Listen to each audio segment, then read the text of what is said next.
Stories में खुश आमदीद। एक वक्त की बात है, एक गांव में दो बहन भाई सोनू और मिनी रहते थे। इनके वालिदैन नहीं थे। वो शदीद गुर्बत में जिंदगी बसर कर रहे थे। सर्दी के मौसम की एक सख्त रात थी। इनके पास खाने के लिए कुछ भी ना था। कंबल ना होने की वजह से वो ठठरा रहे थे।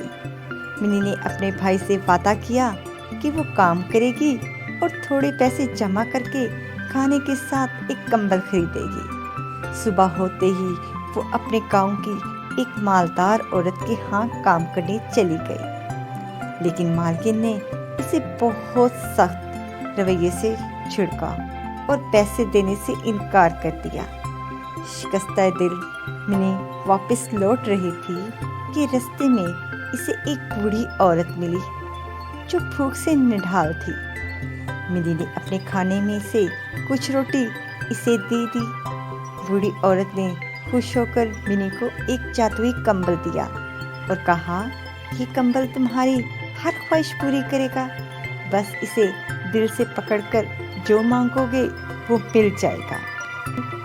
जादुई कंबल की मदद से खाने का इंतजाम किया।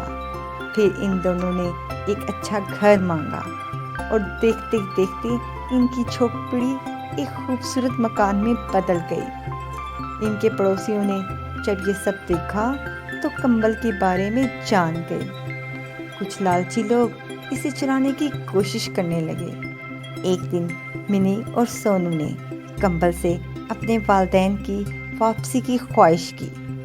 जादुई कंबल ने इन्हें इनके वालिदैन के पास पहुंचा दिया, जो एक दूर दराज जजीरे पर जिंदा थे।